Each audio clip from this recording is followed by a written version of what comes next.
when people want change in any jurisdiction, whether it's Singapore or elsewhere, they are usually the people who are the most demonstrative, passionate, and vocal, okay? Those who want to stick to the status quo are less demonstrative, less passionate, and less vocal. And this is what you are seeing online. All those people who are shouting and, forgive my language, cursing at the PAP are the people who want change. And yet, I would suggest that they are not very representative of the people offline. I'll give you one clear, very concrete example of this from a recent election. It was a referendum, the Scottish referendum in September last year. Okay, and this was an offline phenomenon. In every Scottish town and city, the blue yes for independence posters put up in people's houses, they outnumbered the no for independence posters by a minimum of 2 to 1. And in some cities and some towns, 10 to 1. Those who want change are the most demonstrative, most vocal. Yet in the ultimate analysis, the end result was 45% for yes independence, 55% no. So this is the one point I wanted to raise.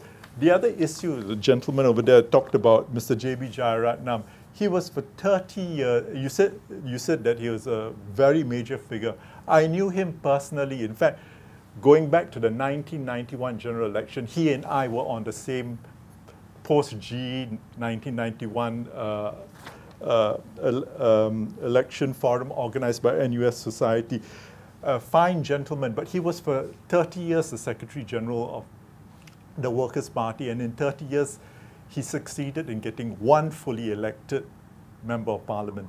Mr. Lau Tia Kiang, in a period of 10 years as Secretary General, was able to get 6 fully elected MPs in 2011 and subsequently another one in the Punggol East by-election. So this is the difference. And I want to mention one other point, that all of these things are not purely on the basis of bread and butter issues, but other issues which WP has identified, but many of the other, what I call minor parties, have not identified. And this is a very simple human concept, that people anywhere around the world would tend to vote for individuals whom they can easily associate themselves with. Yeah.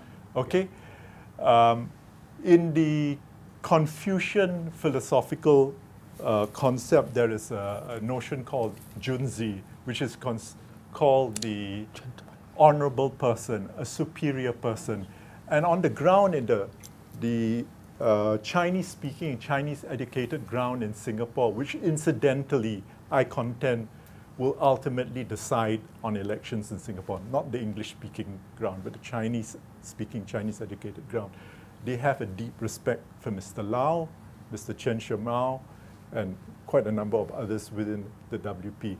I can't comment about how they view the PAP, but what I'm suggesting is that WP has succeeded in peeling off some support from that demographic. One last point, quick one. If I may.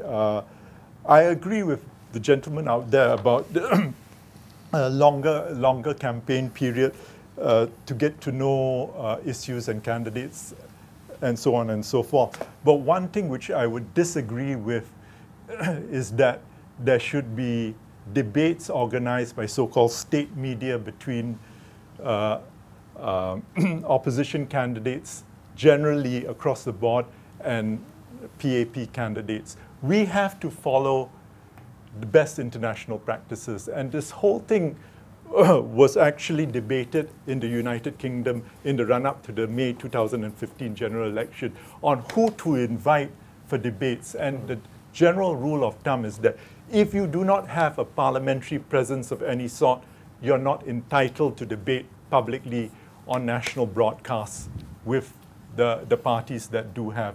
But that shouldn't stop IQ or TOC from organizing these debates. So I would say that some of these things we have to follow international practice, because it goes back to my earlier point. Some of these parties are not getting pro-party votes. They are only getting protest votes. And if you can't not just win parliamentary seats, but you can't even get a pro-party vote, then in my humble opinion, you do not deserve a seat to debate directly with the PAP candidate. All right, thank you.